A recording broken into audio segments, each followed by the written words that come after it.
Welcome to the Darkstream, Voxday, voxday.blogspot.com, and unauthorized TV. I feel a little bit awkward tonight in that here we are talking about a subject, and there are clearly people in the chat who know considerably more about it than I do. I refer, of course, to Neon Revolt, who has forgotten more about the whole Q thing than I've ever known. But fortunately, we're not actually here to talk about Q per se, but rather an aspect of the Q phenomenon, which is the big tech cartels' very publicly declared war against it. And so a lot of people have been very skeptical about the beginning, or from the beginning, about Q. You know, you've got all sorts of theories, everything from its 4chan LARP that somehow escaped the Chans to it being Q being the God Emperor Donald Trump himself. Now, I tend to doubt either is actually true, and as I have pointed out from the very beginning, I'm not concerned in the slightest about what the precise nature of Q happens to be. To me, it's very obvious that there's more than one individual involved, not just because of the complications and all this sort of thing, but because I am a writer and an editor. And so even in the very, very small sort of posts and that sort of thing that you see, it's very clear that there's multiple authors. And so, that means nothing in terms of, the question that everybody wants to know is, number one, is Q legitimate?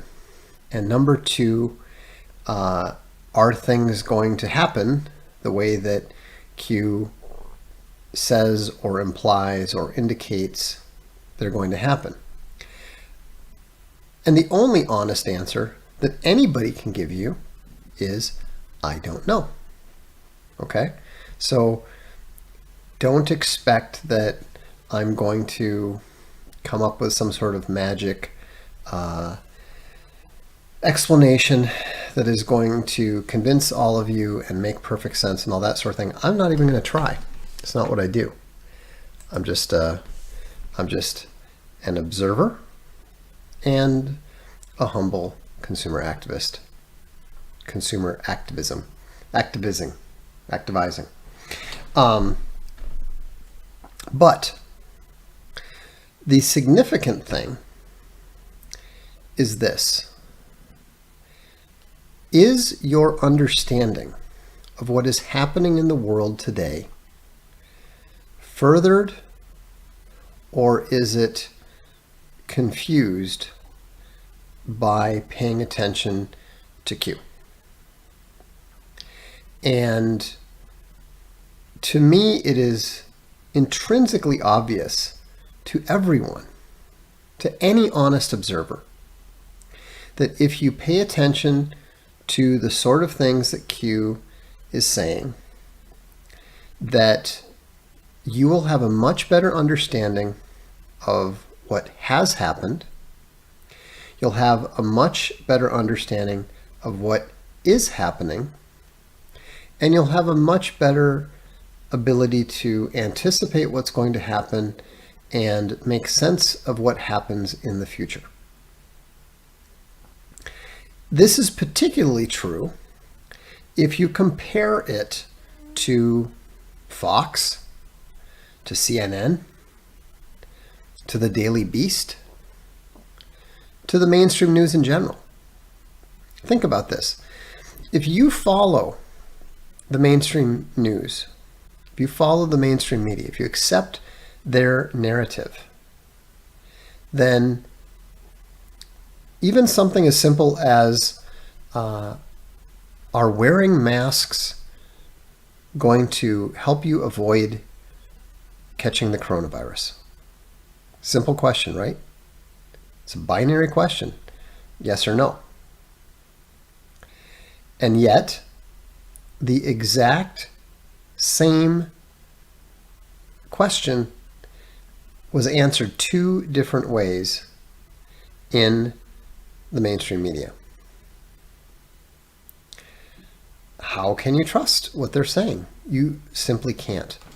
But the one thing that you do know about the mainstream media, and the one thing that you do know about the big tech cartel and the various players in the big tech cartel, is that they are relentless liars. And so that's why I thought it was so fascinating to see a call to arms in Bloomberg, on Bloomberg, summoning and cheering on the big tech companies and their assault on QAnon. They were praising Reddit.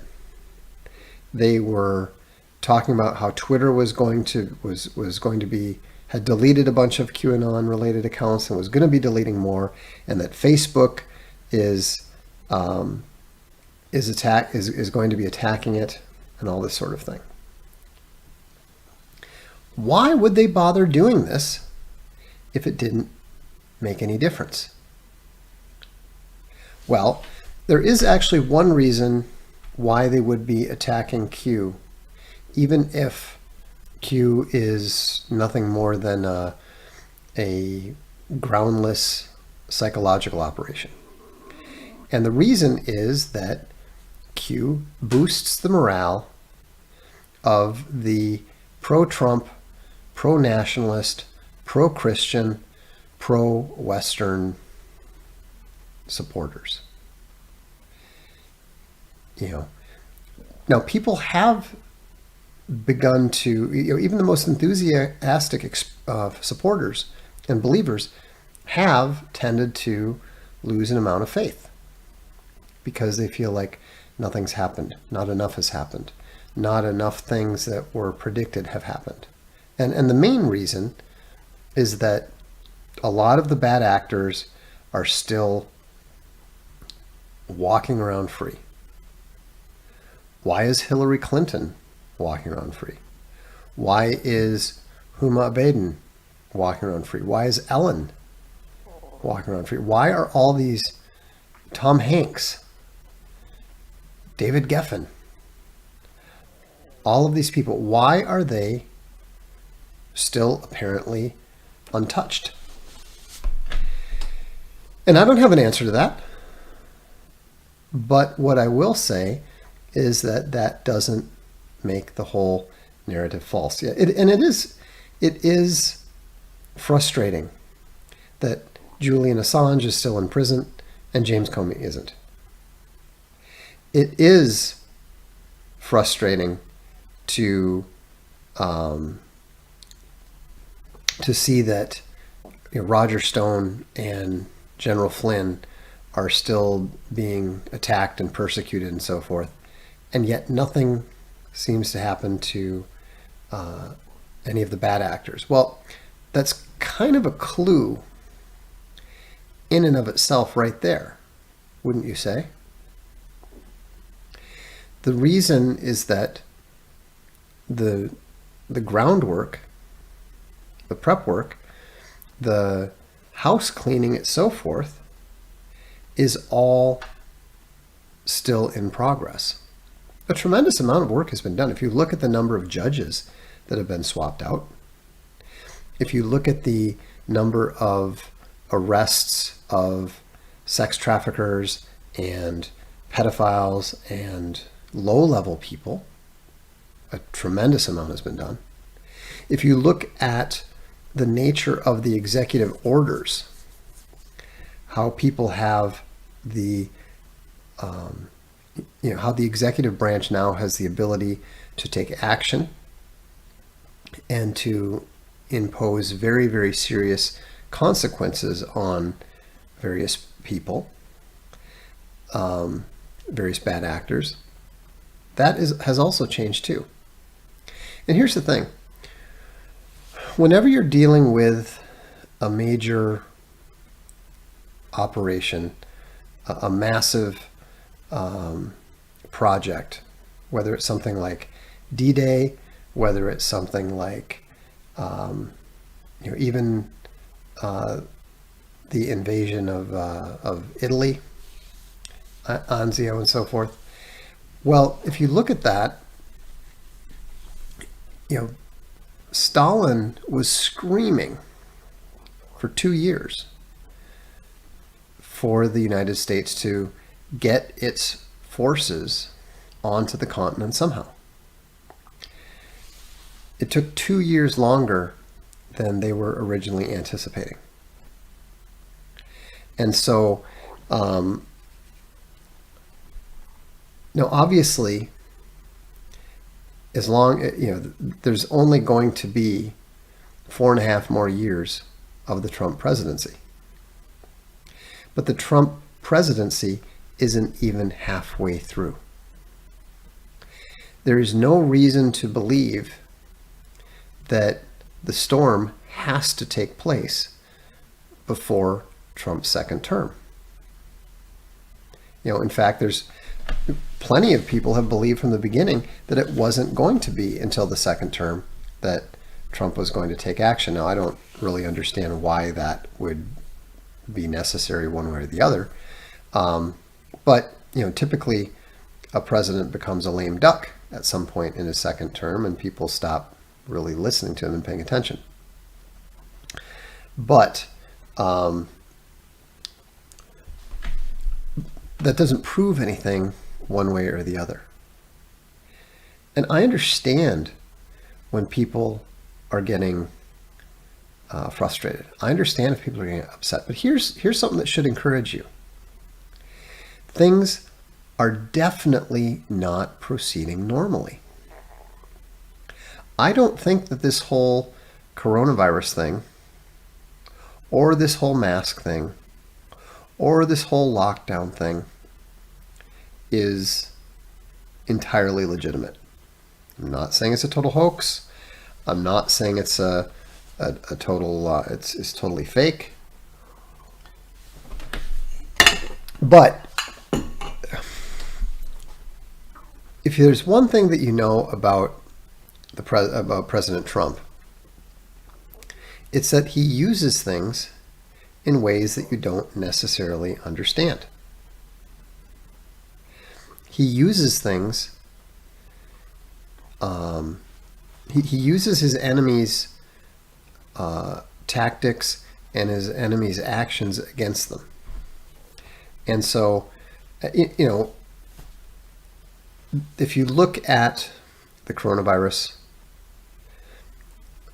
and you look at how the trade war with China has developed in the last 18 months, that's massively significant. I was on Chinese state television twice. The Western media doesn't want to hear from me. I mean, I'm shadow banned here on YouTube. Over in the last year, I've gained about 100 subscribers. During that same time, one of my friends has picked up 85,000. And I have a much larger following. So obviously that's obviously there's a little bit of algorithm crushing there. But it's fine, what it is. And I don't worry about it. That's what we have Unauthorized for. But my point is that I was invited to go on Chinese state television to talk about the trade war. Steve Keen is somebody that they listen to wisely. And he was busy, but they said, well, we need a good economist to talk about the possibility of a trade war. And so so he had suggested me to them. They called me up. I took the train up. They had a studio up in Switzerland. And so I went and did the show. And it was very interesting because they had 3 supposed experts, one Western, but a Chinese expert, and then 2 Chinese economists. And they all said that there was not going to be a trade war. And I was the one to say there is absolutely going to be a trade war, and the U.S. is going to win it. In fact, the U.S. cannot possibly lose the trade war. And they were not particularly enamored of my take, but what I have to give them credit for is that they were intellectually honest enough to invite me to come back and talk to them again after it became clear 2 weeks later that I was correct and the other 3 experts were not. And so if you look at and my point in telling you about this is not to say, hey, I got something right about economics, big deal. The point is that this wasn't that long ago. This is like 16, 17 months ago that people didn't even believe a trade war with China was possible. Now we're at the point where Chinese companies that are listed on the US stock markets are being forced to retreat from the United States and relist themselves in Beijing or in Hong Kong. This is a massive change. This is a giant change. And yet, because of the nature of it, it's something that the average American, the average Chinese individual, the average European doesn't even recognize at all, doesn't pay any attention to that at all. And so I just want to point out that there are a lot of things that are happening, a lot of very major changes that are taking place that we're not really aware of because the mainstream media doesn't cover it. We don't understand it. For example, that decision by the president's working group on the financial markets has that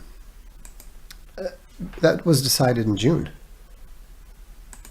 And so, and yet it only came out publicly yesterday. So we don't know what else is going on behind the scenes. We don't know what else has actually already happened.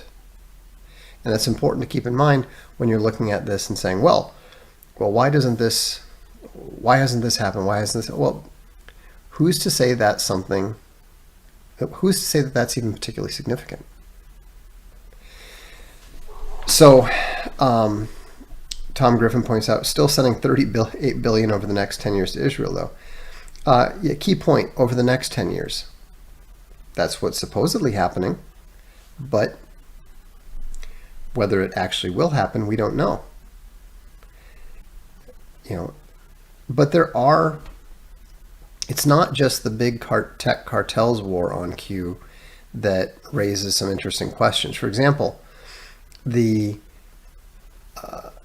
big explosion in Beirut. We don't know who's responsible, but what we do know is that China was investing in that port.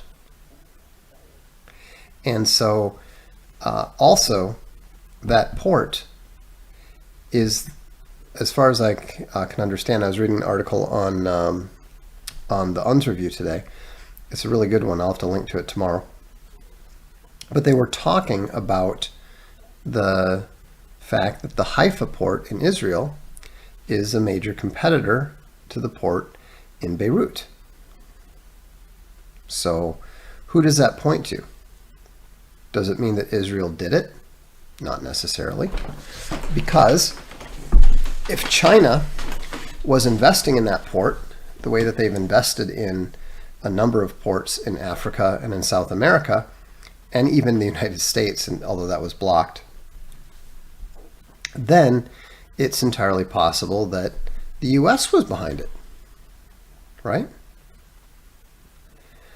Or you could even figure out, because now suddenly China has an opportunity to completely build a new port. So my point is that you can come up with theories and explanations to blame just about anybody that in a way that is internally coherent and is sufficiently explanatory of the facts to convince someone. I could make the case for the US having been behind the Beirut explosion. I could make the case for Israel having been behind it. I could make the case for China having been behind it, and it would be a case that most people would find moderately convincing. I think it would be tough to argue that Lesotho was behind it. Even tougher to convince people that Wakanda was behind it. The only thing that we know didn't happen is what? Who can tell me what is the one thing that we absolutely know didn't happen? The one thing that we always know did not happen is whatever the mainstream media tells you is the official story. So we know that it wasn't simply an accident where ammonium nitrate blew up because of firecrackers or fireworks. I mean, I don't even know what the official story happens to be at the moment. I pay so little attention to the official story anymore that I usually don't even know what the mainstream narrative is, because the mainstream narrative is always wrong.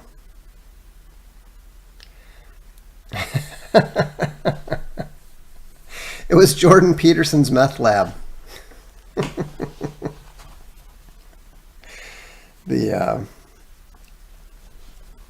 was definitely not meth. So, yeah.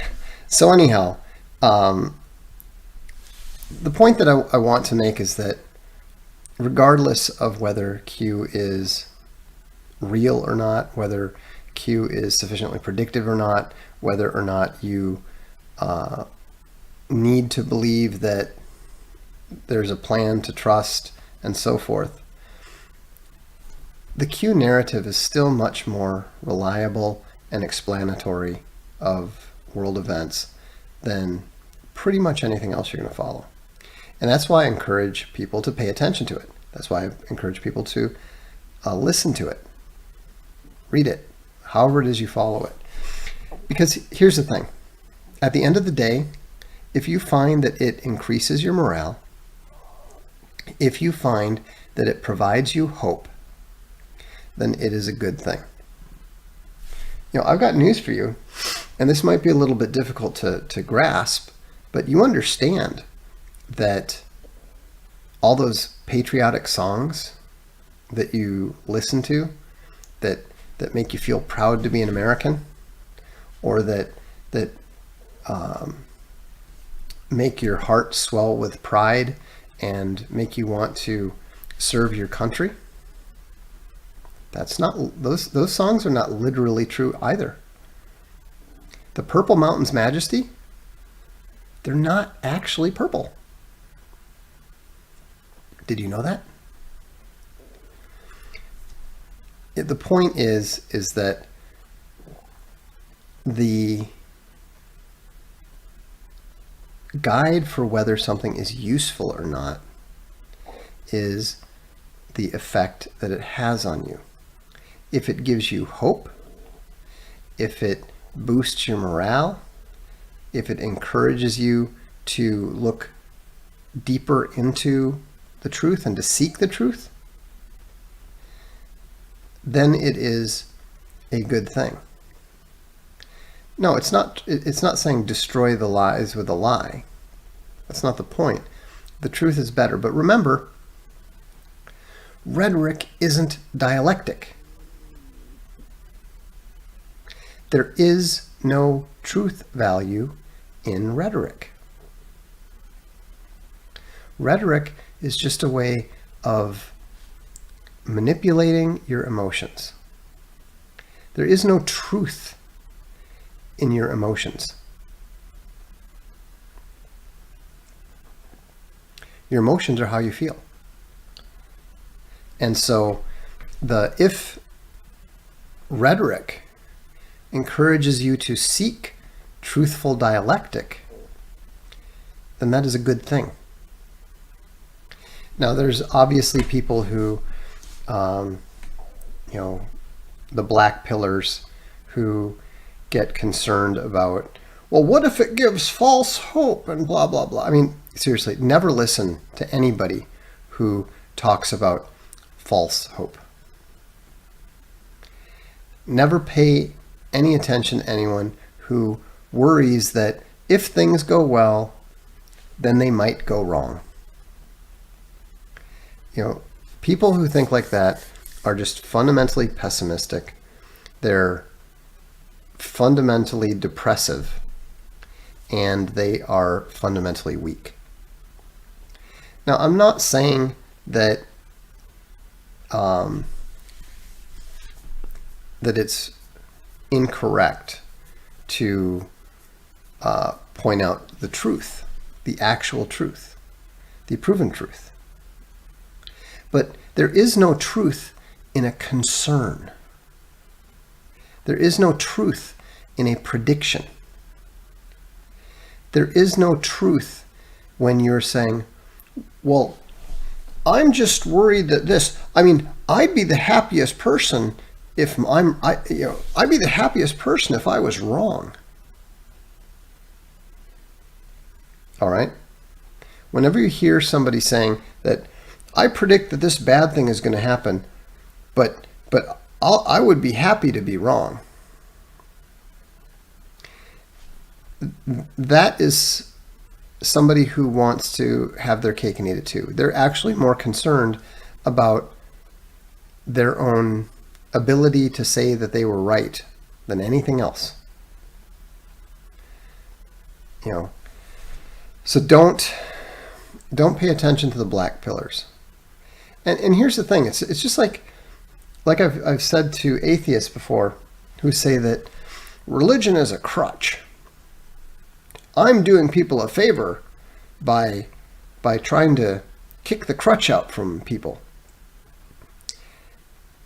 And I always ask them, is that what you do in real life when you see somebody walking along with a cane or a crutch? Do you kick it out from them? Do you grab it and do you take it away from them? Do you think that you're doing them a favor by doing that? Maybe they need a crutch. Maybe they need a cane. Maybe somebody needs to believe in Q in order to have hope. Why would you try to take that hope away from them? What positive point are you accomplishing by teaching people not to hope? Preaching despair is always wrong. Preaching despair is literally what the devil does. If you are attempting to destroy other people's hope, then you are literally doing the work of the devil. You're acting in service to the in company, in harmony with the forces of evil. And so That's why I've always said that I find Q to be inspirational. How many of you get depressed and get upset when people say the fire rises or where we go one, we go all? I get encouraged. Why do you think that we chose to use those phrases in Alt Hero Q? Because they are inspirational. They do give you hope. And if they're encouraging you to pray, that's bad. I mean, if nothing else, being encouraged and told that you're not alone and that God wins and that you should pray, how can you possibly say that that is false or say that that is bad? You know. Furthermore, a lot of the stuff that Q talks about is talking about future events. So it can't possibly be a lie overall. Now, obviously, there has to be some level of dissembling. There has to be some level of not laying out all your cards for the enemy to see. And so the fact that the big tech cartel is attacking Q so seriously and is so concerned about Q is because they are afraid of it. They are afraid of you having hope. They are afraid of you feeling that you don't need them. They're afraid of you not being in despair. They're afraid of you going on crusade. They're afraid of you declaring an inquisition. I mean, don't get me wrong. I think that Q falls very, very far short of what the West needs. The West needs three things, in my opinion: revival, inquisition, and crusade. We don't need to take back the Holy Land. We need to take back our nations. And I believe that we will, for one very simple reason. When you read the Bible, the nations are still around. The nations still exist. And I hope there's a great awakening. I hope that that there is a plan that we can trust, and I hope the storm rains down lightning from heaven on all the demons and devil worshippers and Prometheans and, you know, ruiners of children without without remorse and without any mercy. You know. And so we know the dragons can be slain.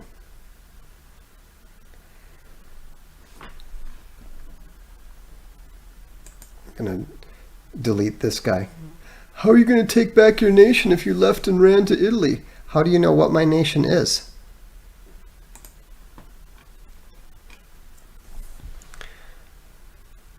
What is my nation? You don't know. So,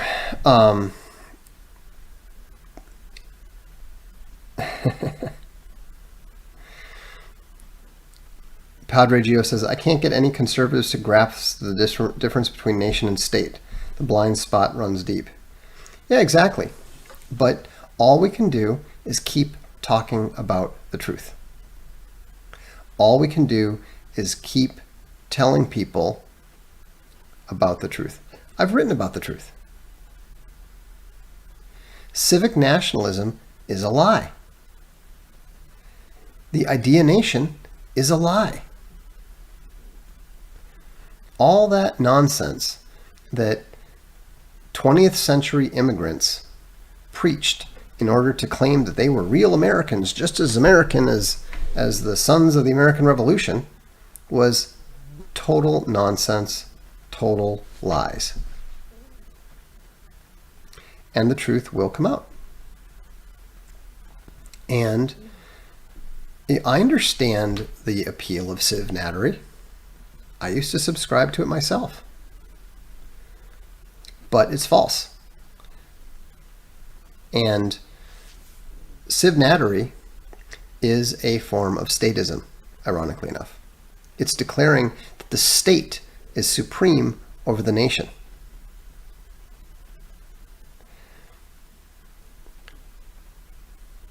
And it's very, very difficult for people to accept, people like me who are of mixed nationalities. I understand that. I'm sympathetic.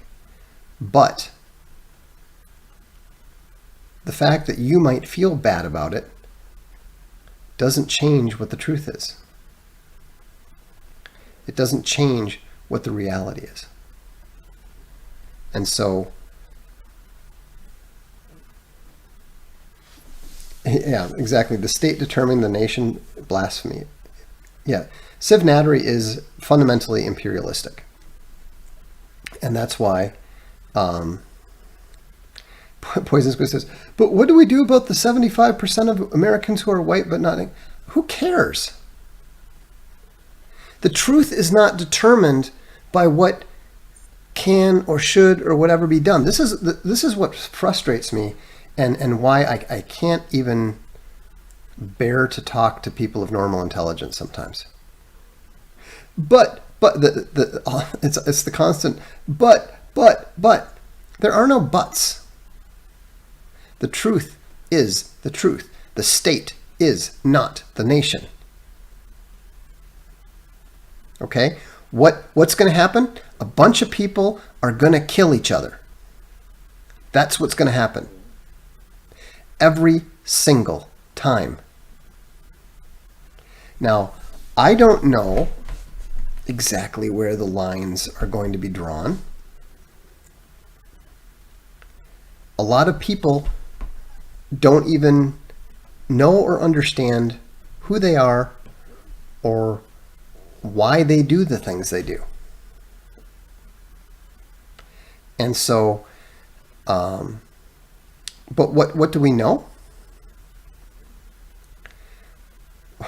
What we know is that history is going to... But Poison Squid, shut the hell up. I'm just asking what is to be done because I fall in that category. What do I do? What do I do? I don't care. It's not my problem. Okay? Why don't you turn your little tiny brain on long enough to read a little history and see what happens when in a similar situation? Okay? What about me? I don't care. All right? It is absolutely and utterly retarded and obnoxious and narcissistic to try to turn a discussion that is about a societal-wide situation and make it about you. You know, if we're talking about interest rates, should we just start talking about your mortgage? Well, you know, the interest rates right now are at 15%, but what does John Smith in Iowa think about, you know, what is best for John Smith in Iowa? What's his mortgage rate at? John, would you find it easier to pay your mortgage if instead of 15%, we set it to 3%? Well, yes, Mr. Federal Reserve Chairman, that would be much better. well, gentlemen, now we know that mortgage rates should be 3%. I mean, for crying out loud. You know, it's very, very simple. You find a place where you're accepted and you put those people's interests first. Maybe it'll work, maybe it won't. But it's that or go home. And if you don't have a home, then that's what you got to do. That's it. And nothing about your discomfort or dislike or distaste for your options changes what the truth is. You know, are the half German, half Swedish immigrants going to get along better with the half English, half Norwegian immigrants than they do with the 100% Somali immigrants? Probably. But even that's not necessarily going to be true because, of course, you know, if you look at Portland and Oregon and places like that, then who knows? Because I bet if you look into the conservative liberal divides in those places, I bet you're going to find that they tend to fall more or less along certain ethnic lines. I don't know that. I haven't looked into that. But history suggests that that will probably take place. You know, if you look at the fate of, say, the colored people in South Africa, you know, they haven't made a go of it on their own.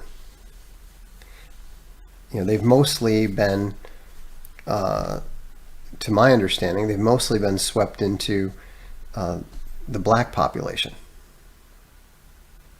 So, yeah, just look at the political difference of Minnesota and Iowa. No, Scandinavians are not right-wing in America. Scandinavians are the farthest left-wing people in the country. There's a reason why Minnesota is always the only state that went Democratic, because it was one of the most Scandinavian states. If you look at the center of socialism in the United States, guess where it is? I mean, okay, other than New York, because that's where all the communists, most of them Jewish, settled. One of the main intellectual centers for socialism is the University of Madison, Wisconsin. So,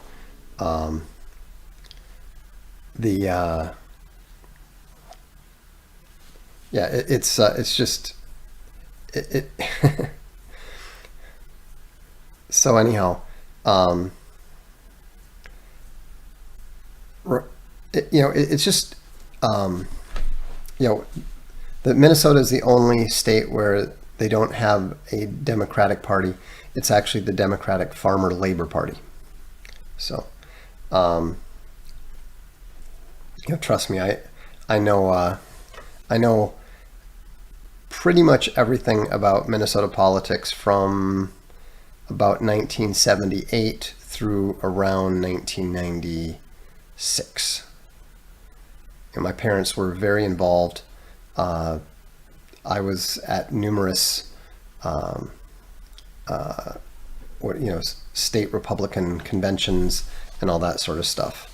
And so it's just, Scandinavians are never going to live very comfortably next to people of English descent. It just doesn't work that way. So anyhow, to get back to the subject, the big tech cartel war is going to heat up, and they're going to do their best to try to stomp out the Q theme, and it is going to fail. So just keep talking about these things with your friends.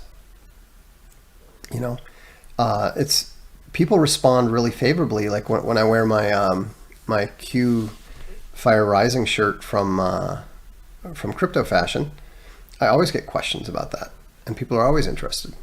So they can't stop the memes. And that article on Bloomberg that was declaring war, it was kind of funny. It was actually very encouraging, because they were saying that they didn't believe that big tech could win that war. And they're not going to win that war, and we're going to win it. Robert Dunn asks, and you can go ahead and fire up the super chats now. I've got another 10 minutes. Do you have any favorite movie directors? I don't really pay a lot of attention to movie directors per se. I guess my favorite movie director is Scooter Downey, who is going to be directing the Rebels Run movie. How would you rate the usual British American greats? Wells, Hitchcock, Kubrick, Scorsese, Spielberg, Allen. I respect Wells. Hitchcock was interesting but creepy in numerous ways. Kubrick, much the same. Scorsese, actually, I quite like. Spielberg, I have always hated from the time I was in elementary school. Hated Close Encounters of the Third Kind. What little I saw of E.T., I hated at the time. Spielberg is one of the more awful people in Hollywood, or as we prefer to call it, the Hellmouth. Woody Allen is, I guess all I can say about Woody Allen is he's not funny, has never been funny, and I have never watched very much of his movies because they're not funny. And of course, he is a creep and, pretty much a card-carrying evil creep. So, Smart Alec Production says, I saw a guy at the Shell station wearing a Castalia House shirt today. That's kind of awesome.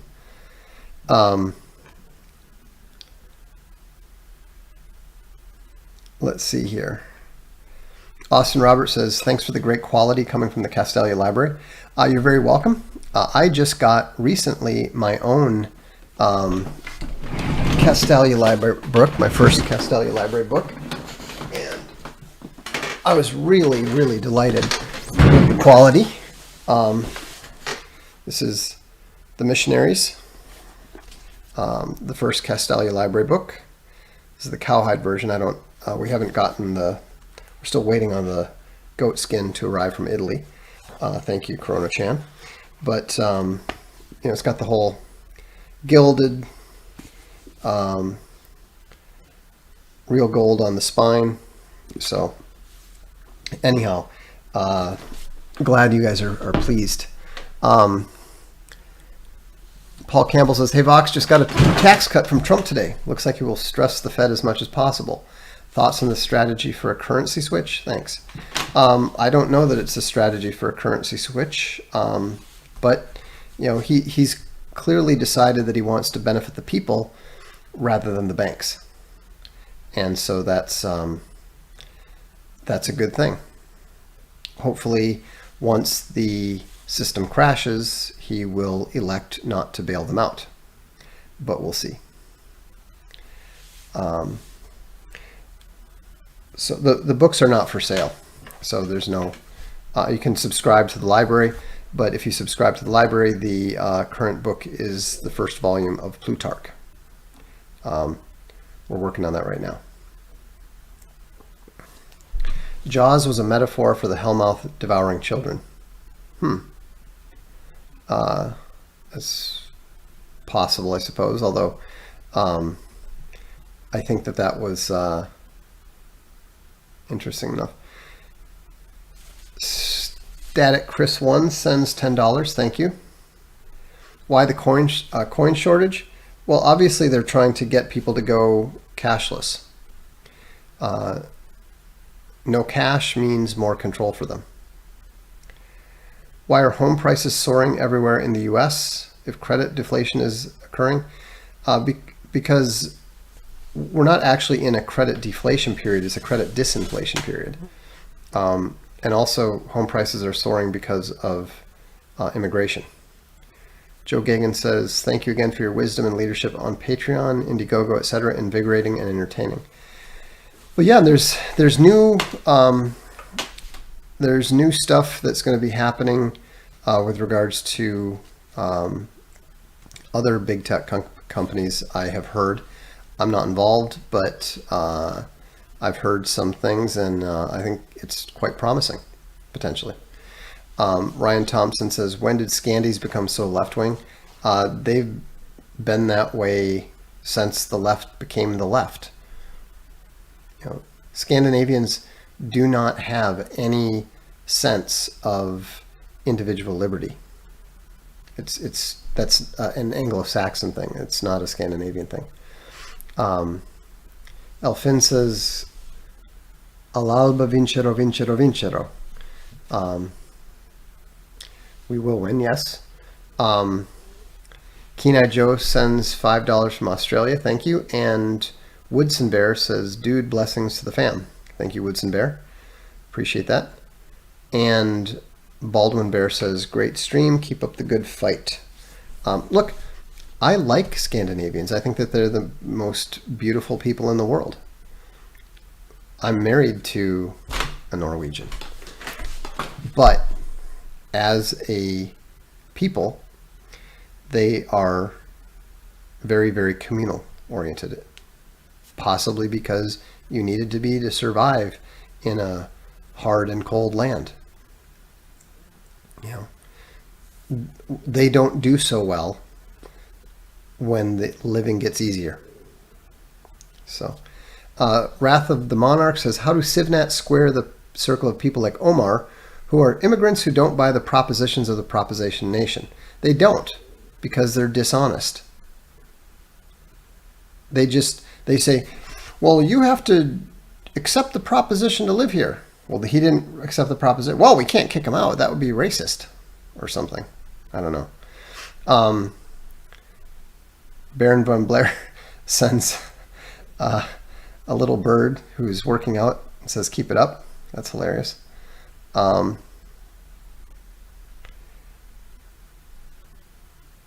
And Hans-Jürgen Christensen says, I'm one of the few Scandinavians who have a sense of individual liberty. Again, when we're talking about people, we're talking about the average, the norm. We're not talking about outliers. You know, I'm an American Indian, and I have an IQ of 150. The average Indian has an IQ of about 87. So I understand the concept of an outlier. It's not that difficult. And it doesn't need to be pointed out when we're talking about norms.